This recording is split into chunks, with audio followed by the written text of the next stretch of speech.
Hi everyone, the trekking shoes में आपका फिर से एक बार स्वागत है। मैं हूं आपकी होस्ट धर्मिष्ठा और अभी मैं हूं लोकमान्य तिलक टर्मिनल पर और मैं जा रही हूं वहां जहां दुनिया का और सदी का सबसे बड़ा धार्मिक ह्यूमन गैदरिंग होने वाला है।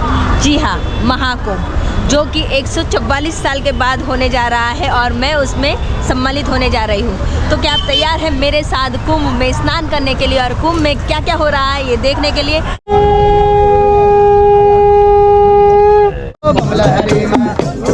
लहर करेगा, भंडार भरेंगे।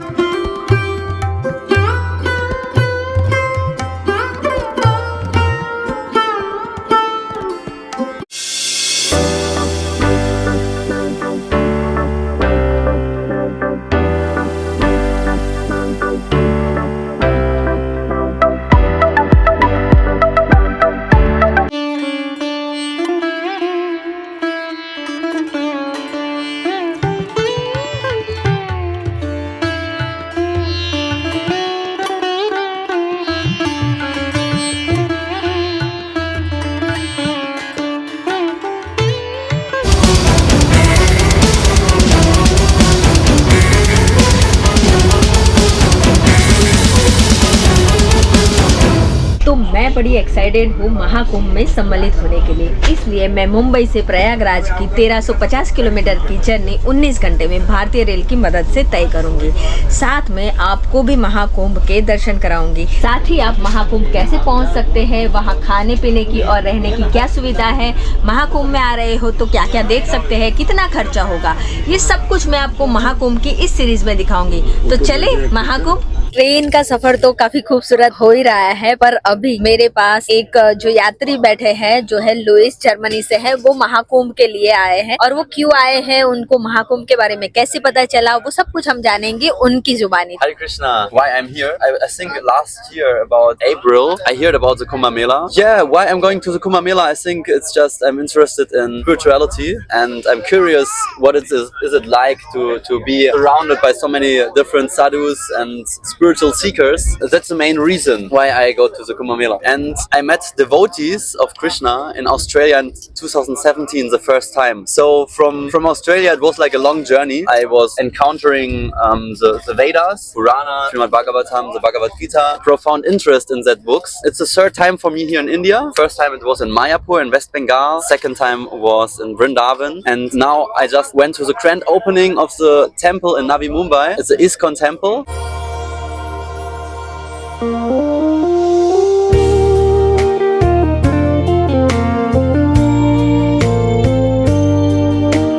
फाइनली मैं प्रयागराज पहुंच चुकी हूँ। मैं नैनी जंक्शन पर उतरी। प्रयागराज कैसे आ सकते हैं? तो सबसे पहले आप ट्रेन से आ सकते हैं, रोड से आ सकते हैं, फ्लाइट से आ सकते हैं। ट्रेन की बात करें तो अहमदाबाद, मुंबई, लखनऊ, देहरादून, ग्वालियर, जयपुर, हैदराबाद, बेंगलोर, ये सारे शहर से, इवन कोलकाता से भी यहाँ तक की ट्रेन आपको मिल जाएगी। बड़े शहरों से प्रयागराज कनेक्टेड है। अगर आप रेलवे से आते हैं तो प्रयागराज में मुख्य 8 स्टेशन है। सबसे पहले प्रयागराज जंक्शन, दूसरा है नैनी जंक्शन, तीसरा है छिवकी जंक्शन और फिर है प्रयाग घाट, प्रयागराज, रामबाग, सुबेदारगंज, तारागंज और अमरोली। तो आप इन 8 स्टेशन में से किसी एक स्टेशन पर उतर सकते हैं। आपको ये देखना है कि आपका जो स्टे है वो कौन से स्टेशन से नजदीक गिरता है। स्टे के हिसाब से आप स्टेशन का चयन कर सकते हैं। अगर आप सीधा संगम पहुंचना चाह रहे हैं तो सबसे नजदीक का रेलवे स्टेशन प्रयागराज जंक्शन है, तो आप वहीं उतर जाइए। इस जंक्शन से कुंभ मेला की दूरी 3.5 से 4 किलोमीटर है। इन सभी रेलवे स्टेशन से आप ऑटो रिक्शा या सिटी बस से महाकुंभ पहुंच सकते हैं। रेलवे ने महाकुंभ के लिए टोल फ्री नंबर जारी किया है जो आप मेरी स्क्रीन पर देख सकते हैं। इस नंबर पर आप किसी भी तरह की पूछताछ कर सकते हैं। खास करके कुंभ के लिए 13,000 ट्रेनें चल रही है। 3,000 स्पेशल ट्रेनें चलाई जा रही है महाकुंभ के लिए। मान लो आपको ट्रेन या फ्लाइट से कंफर्मेशन नहीं मिल रहा है तो आप बाय रोड कैसे आ सकते हैं? तो यहाँ से वाराणसी 20 किलोमीटर है, अयोध्या 165 किलोमीटर पर, लखनऊ और कानपुर वो 200 किलोमीटर पर है, पटना 370 किलोमीटर पर स्थित है तो और दिल्ली यहाँ से 700 किलोमीटर पर है। तो आप इसमें से किसी भी नजदीक के शहर तक फ्लाइट या ट्रेन ट्रेन से आ सकते हैं और फिर वहाँ से बाय रोड भी आ सकते हैं। महाकुंभ के लिए 7000 रोडवेज की बसें चलाई जा रही है और 550 शटल बसें चल रही है, तो काफी अच्छी रोड कनेक्टिविटी मिल जाएगी। इन 7 रूटों से प्रयागराज आने वाले लोगों के लिए पार्किंग की व्यवस्था की गई है, जिसकी लिस्ट आप मेरी स्क्रीन पर देख सकते हैं। कानपुर, वाराणसी, जौनपुर, मिर्जापुर, चित्रकूट से आने वाली बसों को संगम से तकरीबन 10 किलोमीटर पहले ही रोक दिया जाएगा। वहीं निजी वाहनों को सुविधा के अनुसार आगे जाने दिया जाता है। और याद रहे कि पार्किंग एवं शहर के बहुत सारे एरिया से महाकुंभ नगरी में जाने के लिए सरकारी बस की व्यवस्था मिल जाएगी, जो आपको अमृत स्नान के दौरान मुफ्त सेवा देगी। अमृत स्नान के अलावा के दिन यही बस आपको 10 या 20 रुपए में महाकुंभ पहुंचा देगी। ये आपको संगम से 6 से 7 किलोमीटर पहले ही उतारेगी। याद रहे कि अमृत स्नान के एक दिन पहले और एक दिन बाद तक संगम जाने वाले मार्ग एवं कुंभ मेला क्षेत्र नो व्हीकल जोन होता है। अगर हम फ्लाइट की बात करें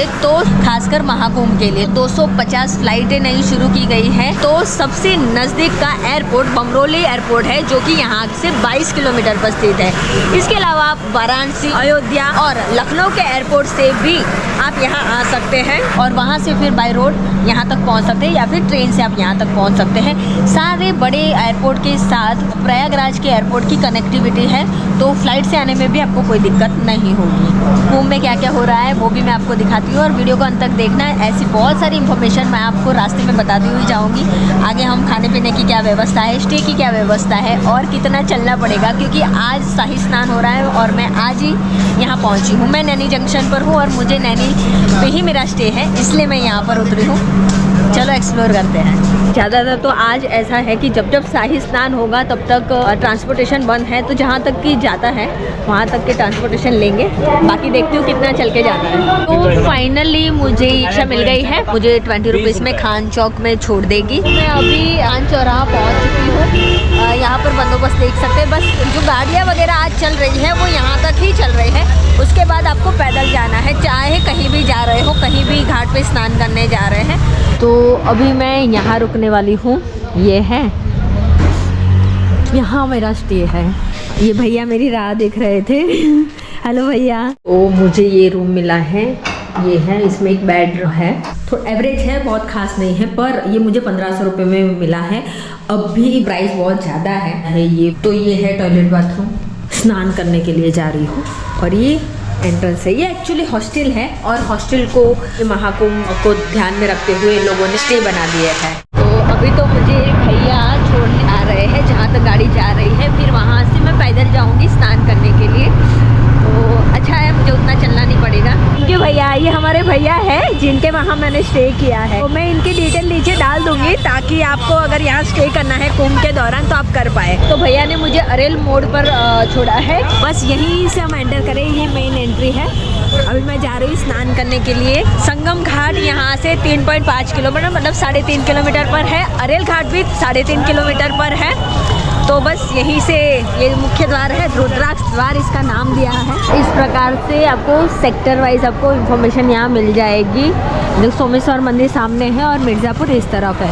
और सबसे ज़रूरी बात पता है क्या है, ये देखिए यहाँ पर पुलिस की ऐसे छोटी छोटी पुलिस सहायक केंद्र, तो उसमें अधिकारियों के नंबर दिए रखे हैं। मतलब आपको कोई दिक्कत होती है, चलो मान लो किसी पुलिस ने आपके साथ बदतमीजी कर ली, तब भी आप अधिकारी को कंप्लेन कर सकते हैं। हर जगह CCTV है। तो हम जब आ रहे थे तो रोड क्रॉस करते वक्त बाइक वाले ने मेरे को टक्कर लगा दी और मुझे ये चोट लग गई।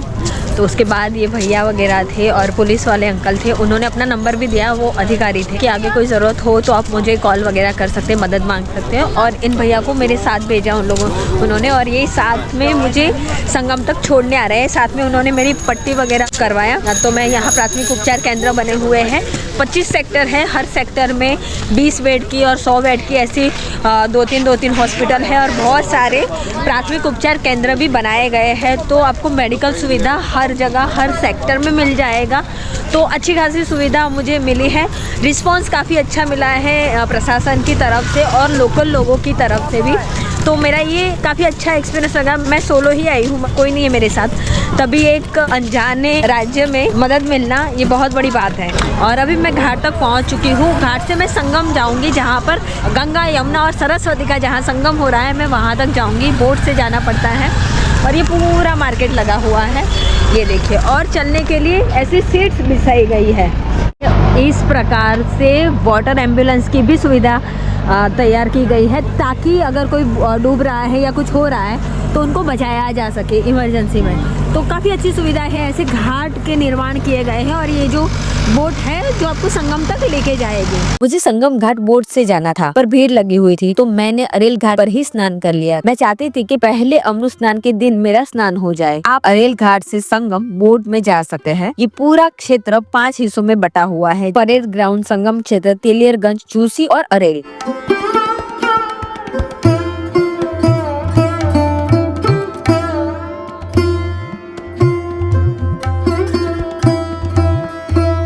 हर घाट पे ना ऐसी घास बिछा दी गई है, तो ताकि क्या होता है, देखे नहा के जैसे ही आते हैं ना गीले गीले, तो यहाँ कीचड़ कीचड़ नहीं हो जाए, इसलिए इस प्रकार की घास लगा दी गई है। तो काफी अच्छा लग रहा है। और ये देखो चेंजिंग रूम बनाए गए हैं महिलाओं के लिए, जो अंदर से कुछ ऐसे है। इस प्रकार से कपड़े हैंग करने के लिए बनाया गया है और काफी सुंदर और बहुत ही अच्छा है। नीचे भी देखो ऐसे है, तो पानी अगर गिरेगा तो यहाँ थोड़ा कीचड़ वगैरह होता है, कुछ कुछ में हुआ है, पर हाँ अच्छी व्यवस्था है। तो मैंने फाइनली पहले शाही स्नान में स्नान कर लिया है, तो मैं बहुत खुश हूँ। और मैंने अपना पूरा सामान यहीं बाहर रखा था और यहाँ कुछ लोकल लड़के और लड़कियाँ थी जिन्होंने मेरा पूरा सामान संभाला और उन्होंने ही मेरा वीडियो बनाया भी। तो मेरा बहुत अच्छे से स्नान हो गया है। नहाने के बाद मुझे बड़ी ठंड लग रही थी, तो यहाँ NDRF की टीम ने थोड़ा कैंप फायर जैसा लगा रखा था, तो मैं यहीं बैठ गई। तो थैंक यू भैया जी। तो NDRF की टीम आपके सेवा में 24 घंटे कार्यरत है, तो ये बड़ी सेवा दे रहे हैं। यहाँ पर 45 दिन तक इनकी सेवा आपको मिलती रहेगी।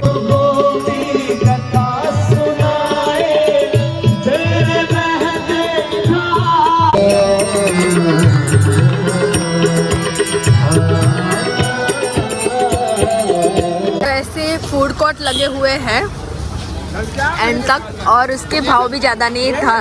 30 रुपए की आपको चाइनीज़ भेल मिल जाएगी, 20 और 25 रुपीज़ का आपको वड़ा पाव मिल जाएगा। यहाँ पर भंडारे भी लगे हुए हैं।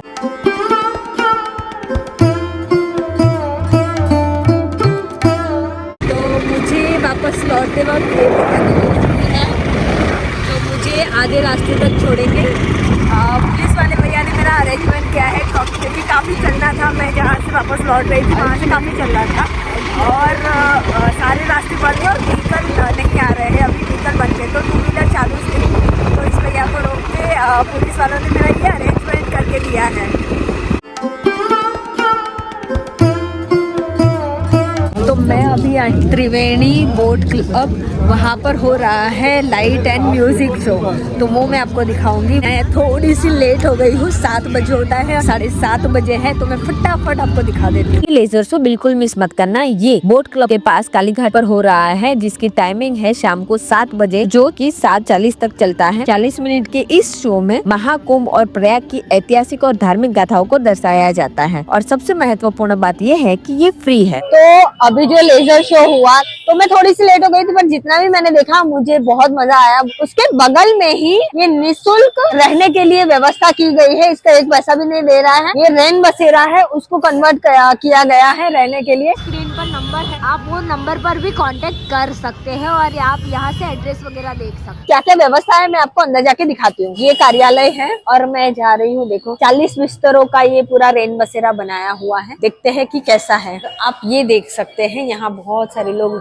सोए हैं और काफी अच्छा है। और यहाँ सामान रखने के लिए भी व्यवस्था की गई है, प्लस बेड वगैरह बहुत अच्छे से लगाए गए हैं। यहाँ पर वॉशरूम वगैरह भी है। तो अभी मैंने जो आपको रूम दिखाए वो पुरुषों के लिए थे और महिलाओं के लिए नीचे व्यवस्था की गई है। मैं आपको वो भी दिखा देती हूँ। ये पूरा डॉर्मेट्री टाइप है, तो इसमें कॉमन वॉशरूम रहेगा। पर यार अगर आप आ रहे हैं और अभी हाल ही में अगर आप देखें तो प्राइस जो 300, 400 या 500 की रेट के जो बंक बेड भी है ना, उसके प्राइस 3,500, 4,000, 5,000 हो गए हैं। तो उसमें अगर बहुत सारे लोग ऐसे होते हैं जो अफोर्ड नहीं कर पाते हैं, तो उनके लिए बहुत अच्छी व्यवस्था की गई है योगी सरकार के द्वारा। नीचे आ गई हूँ और ये देखिए महिलाओं के लिए व्यवस्था की गई है। बहुत सारे लोग ना वहाँ पर मतलब खुले में हुए हैं, तो होता क्या है ना कि वहाँ शायद उनको पता नहीं है कि कहाँ पर रहना है। यहाँ इतने सारे बेड खाली है, तो वो चाहते तो यहाँ आके रुक सकते थे। और यहाँ प्लग भी है, तो आप चार्जिंग वगैरह भी कर सकते हैं और अच्छी खासी पंखे वगैरह की व्यवस्था है। लाइट की व्यवस्था अच्छी खासी है। तो ये महिलाओं के लिए है ये वाले वॉशरूम।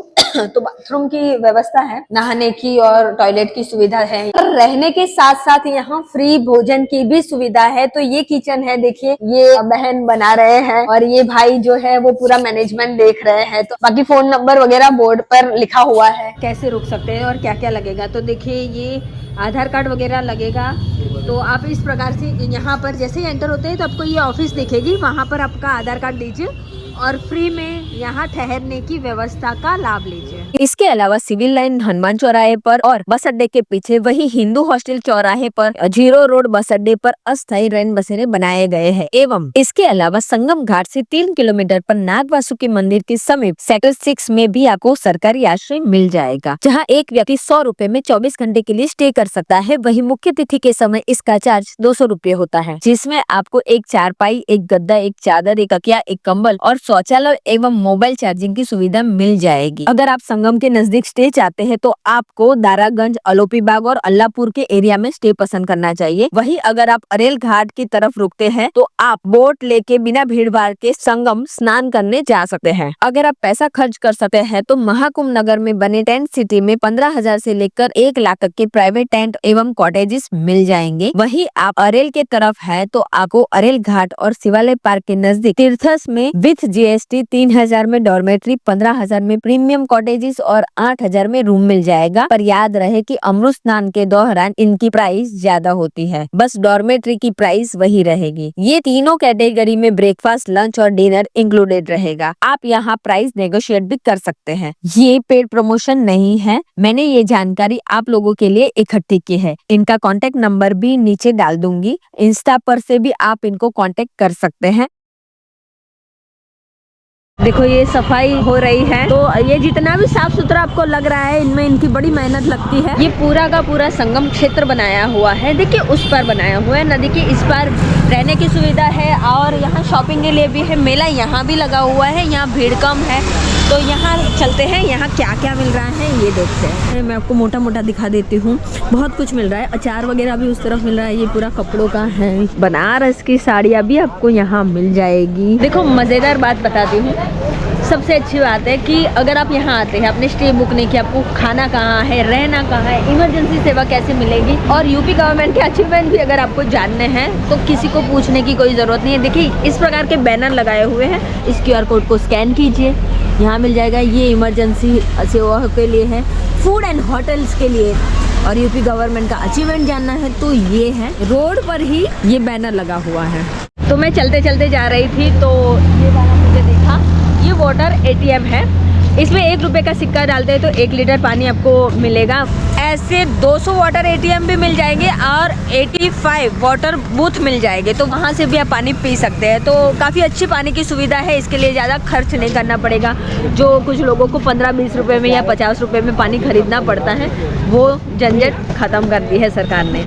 उस तरफ वॉशरूम की सुविधा है, तो वो महिलाओं के लिए है। पिंक है तो दूर से ही पता चलेगा ये महिलाओं के लिए है, वहाँ ब्लू है तो वो पुरुषों के लिए है। तो जाके पूछताछ करने की कोई जरूरत नहीं है, दूर से पता चलता है। कलर में डिफ्रेंशिएट कर दिया गया है। ये साफ सफाई देखिए, ये बाल्टियाँ है जिसको आप बाहर से भर के फिर आप अंदर लेके जा सकते हैं और तो यहाँ से आप बाल्टी भर सकते हैं। सफाई चलती रहती है। बाहर प्राइस के साथ CCD की कॉफी आपको यहाँ मिल जाएगी। संगम जाने के रास्ते में आपको पूरा ATM जोन मिल जाएगा। ये देखिए यहाँ पर इंडियन बैंक है, वहाँ पर SBI है, भारतीय रिजर्व बैंक भी है। तो देखिए ये टेम्पररी बैंक भी यहाँ बनाई गई है, आपको कोई दिक्कत नहीं होगी। अगर आपको पैसा वगैरह निकालना है, बैंक के रिगार्डिंग कोई इंक्वायरी करनी है, ऑफिसर भी अवेलेबल है। पूरी रिजर्व बैंक यहाँ पर बनाई गई है। किसी को बीमा वगैरह यही कराना है तो बीमा की स्कीम तो बेची जा रही है। बहुत सारी बैंक है जिसने यहाँ लग गई हुई है। तो चलते चलते मेरी नज़र पड़ी है यहाँ पर। अभी के लिए आप ब्लड रिपोर्ट और यूरिन रिपोर्ट करा सकते हैं, वो भी फ्री में। तो सेम डे आपको रिपोर्ट मिल जाएगी। अगर आप यहाँ आ रहे हैं कुंभ में तो आप अपना रिपोर्ट भी यहाँ से करा सकते हैं। ये महाकुंभ होने के साथ साथ एक महा मैनेजमेंट शाला कह सकते हैं। अगर आप मैनेजमेंट के स्टूडेंट हैं तो यहाँ जरूर आइए। इतने लाख, इतने करोड़ लोगों का मैनेजमेंट कैसे होता है वो आपको यहाँ देखने मिलेगा और बहुत कुछ प्रैक्टिकल सीखने मिलेगा। अभी मैं एक ऐप डाउनलोड करने जा रही हूँ, ये देखिए। ओके, ये देखो ये ऐप डाउनलोड कर देती हूँ मैं।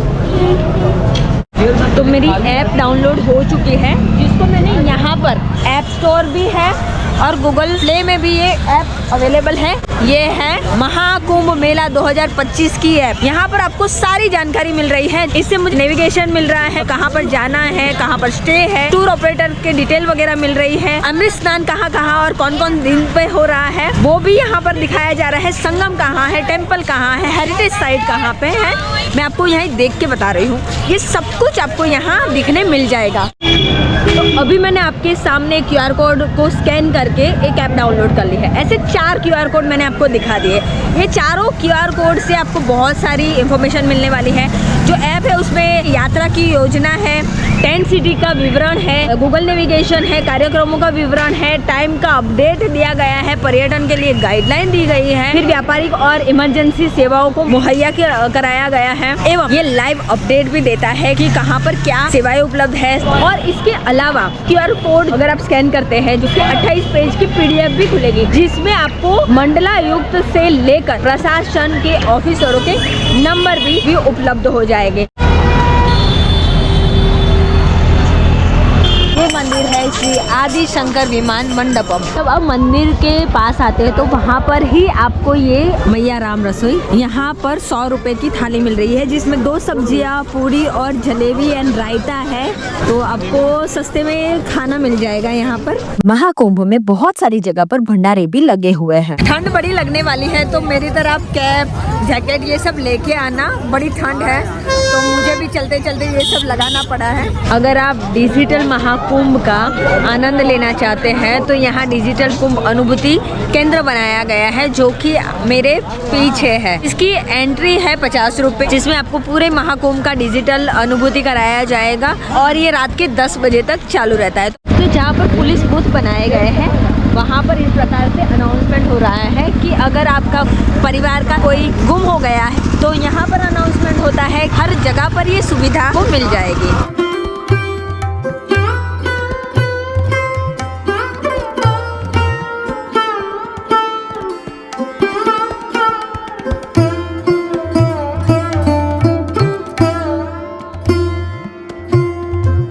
यहाँ से पूरा व्यू विद्यमान हो रहा है। ये गंगा जी है और उस तरफ से यमुना जी आ रही है और वहाँ जो आपको झंडे दिख रहे हैं वहाँ पर उनका संगम है, तो वहाँ से फिर उस डायरेक्शन में चली जाती है। तो वो संगम पॉइंट है और ये पूरे इलाके को संगम ही कहा जाता है।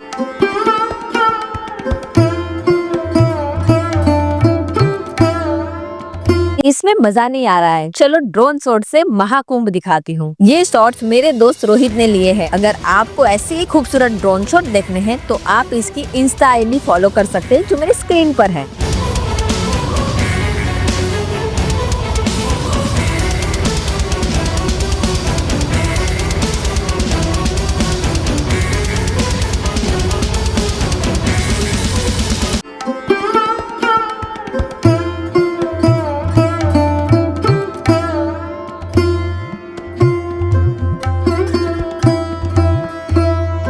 कई लोगों का सवाल होगा कि ये कुंभ क्या है और इस बार जो कुंभ लगा है इसमें क्या ऐसी खास बात है। तो मैं बता दूं कि कुंभ का आयोजन 12 साल में क्रमशः हरिद्वार, उज्जैन, नासिक और प्रयागराज में होता है, जिसमें कुंभ 3 प्रकार के होते हैं। एक होता है अर्ध कुंभ जो 6 साल में लगता है, दूसरा होता है पूर्ण कुंभ जो कि 12 साल में लगता है और एक होता है महाकुंभ जो 144 साल में लगता है। यानी 12 बार 12 पूर्ण कुंभ लगने के बाद जो कुंभ लगता है वो होता है महाकुंभ। तो इस बार जो लगा है वो महाकुंभ है, इसीलिए इस कुंभ का बड़ा ही महत्व है। पूर्ण कुंभ और महाकुंभ ये दोनों ही प्रयागराज में ही लगते हैं। प्रयागराज में गंगा, यमुना और सरस्वती का संगम होने के कारण इसका धार्मिक महत्व बढ़ जाता है। माना जाता है कि यहाँ संगम घाट पर कुंभ में स्नान करने से मोक्ष की प्राप्ति होती है और पापों का नाश होता है। यूनेस्को ने इसे intangible cultural heritage of humanity भी कहा है। कुंभ एक संस्कृत शब्द है जिसका अर्थ होता है कलश। कलश का मुख है उसे भगवान विष्णु, कलश के ऊपरी भाग को रुद्र और कलश के आकार को ब्रह्मा एवं कलश के बीच के भाग को समस्त देवियां और कलश के अंदर के रहे जल को सागर का प्रतीक माना जाता है। ये तो हो गई आध्यात्मिक महत्व की बात, पर कुंभ का न सिर्फ आध्यात्मिक महत्व है बल्कि उसका वैज्ञानिक महत्व भी है। महाकुंभ हमेशा 12 साल में प्रयागराज में ही लगता है। जुपिटर यानी बृहस्पति को सूर्य का एक चक्कर काटने में 12 वर्ष का समय लगता है और तब जो स्थिति बनती है वो वायु और जल को प्रभावित करती है, जिससे सकारात्मक वातावरण का सर्जन होता है।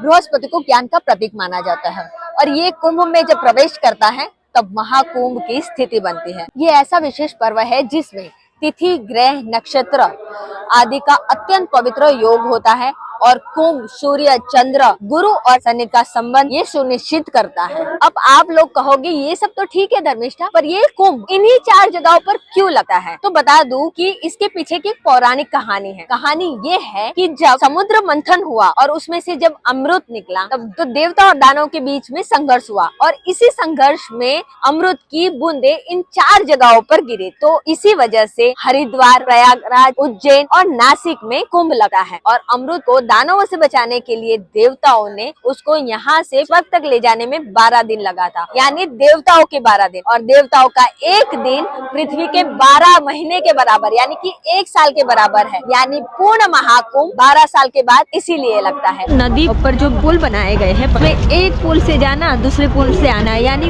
कोई धक्का मुक्की नहीं, कुछ नहीं, कोई भगदड़ नहीं। अब सोचो कल पहला अमृत स्नान था, तब 3.5 करोड़ लोगों ने स्नान किया। इतनी पब्लिक यहाँ पर है, फिर भी एक भी इंसिडेंट नहीं हुआ है। बहुत शांति से लोग स्नान कर पा रहे हैं। ये सब कुछ जो हो पा रहा है वो मैनेजमेंट के कारण ही हो रहा है।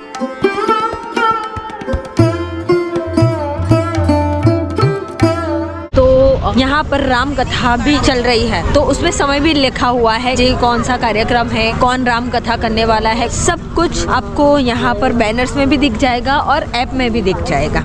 ये माता जी है वो जो देख रहे हैं कि राम भद्राचार्य जी का पंडाल किस तरफ है। राम भद्राचार्य का शिवर किधर है, उनका कथा कहाँ हो रहा है, तो ये आप ऐप में देख रहे हैं। तो देख रहे हैं, मैंने बोला था ना कि आधुनिक टेक्नोलॉजी और आध्यात्म का संगम है। माता जी ने उससे सर्च कर रहे हैं। अब इससे पता लगा सकते हैं कि किस प्रकार से महाकुंभ चल रहा है। खूबसूरत पंडाल आपको यहाँ पर देखने मिलेंगे, जिसकी जानकारी आपको ऐप पे मिल जाएगी। हर जगह पर बैनर्स वगैरह लगे हुए हैं, वहीं से भी मिल जाएगी। अगर आप यहाँ के स्थानिक पुलिस को पूछते हैं तो आपको गाइडेंस भी मिल जाएगा। जहाँ पर पंडाल बने हुए हैं वहाँ पर गलियाँ भी बनी हुई है। उस गली में अंदर अगर आप आते हैं तो आप जो अघोरी है या जो नागा बाबा है और बहुत सारे संत साधु संत हैं, उनके भी छोटे छोटे पंडाल बने हुए हैं, आप उनके भी दर्शन कर सकते हैं। तो आप अपने हिसाब से इनके आशीर्वाद लेना चाहते हैं तो आप अंदर आ सकते हैं। देखिए इस प्रकार से ये आपको मिल जाएंगे।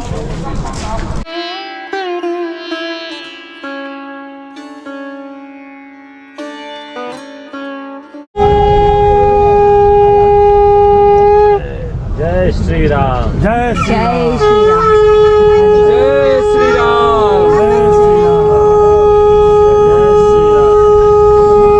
ये महाकाल गिरी बाबा है जिन्होंने एक हाथ में शिवलिंग रख मुठ बना के उसे 9 साल से ऊपर उठा रखा है। मेरी भेंट चिमटे वाले बाबा जी से हो गई, जो कि ये है।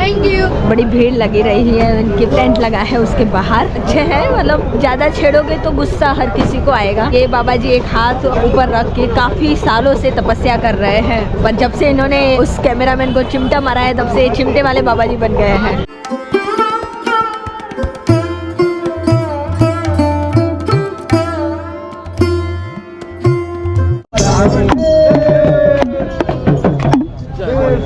लहरी में लहर करेगा, भंडार भरेंगे। ये 57 साल के गंगापुरी बाबा है जिन्होंने 32 साल से स्नान नहीं किया है, जिनकी हाइट 3 फुट है। बाबा जी का आशीर्वाद मिल रहा है मुझे। अब 3 फुट के जो बाबा जी हैं, मैंने उनके दर्शन किए। एक सेक्टर से दूसरे सेक्टर जाने के लिए आपको फ्री ई रिक्शा सेवा मिल जाएगी। तो ये जो फ्री रिक्शा सेवा है मैं उसी में बैठी हूँ। अब मैं जा रही हूँ दूसरे पंडाल में। तो अभी मैं ई रिक्शा सेवा जो फ्री में अवेलेबल है यहाँ पर, बीच में बैठी हूँ। तो एक पंडाल से दूसरे पंडाल 20, 19, 16 ऐसे सेक्टर बनाए हुए हैं, वो काफ़ी दूर है एक दूसरे से। तो मुझे 16 में जाना है 20 से, तो इसके लिए मैं नई ई रिक्शा में बैठ गई ताकि समय बच जाए। समय है नहीं हमारे पास। रहते हैं। लक्ष्मण जी को बहुत बोला माता सीता ने। राम की भगवत्ता को क्या माँ सीता नहीं जानती? जानती सब थी, और फिर भी एक लीला है। और दूसरा आपको ये भी समझ, देखिए ये नेत्र कुंभ भी है। यहाँ पर निशुल्क नेत्र की जांच होगी, दवाई वितरण होगा, चश्मा ऑपरेशन सब कुछ यहाँ पर किया जाएगा। नेत्र कुंभ की शिविर जहाँ पर लगी हुई है, उसी के बगल में राम भद्राचार्य जी का पंडाल लगा हुआ है। 6 में नाग वासुकी द्वार के एंट्रेंस पर ही आपको मौनी बाबा की शिविर मिल जाएगी। वहीं पर 5,51,00,000 से भी ज्यादा रुद्राक्ष से 11 फीट ऊंचे 12 ज्योतिर्लिंग बनाए गए हैं। आप उसके दर्शन यहाँ कर सकते हैं।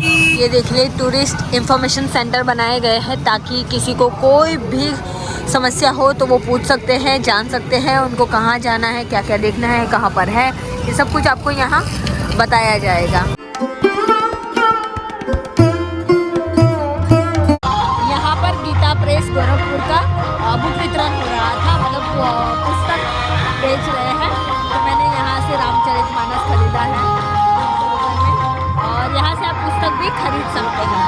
तो फिर मिलेंगे एक और नई वीडियो के साथ एक और नई जगह पर। तब तक के लिए हर हर महादेव, जय हिंद, जय भारत। कुंभ में स्नान करने के बाद प्रयागराज में क्या क्या देख सकते हैं ये जानना है तो अगला वीडियो देखना मत भूलना।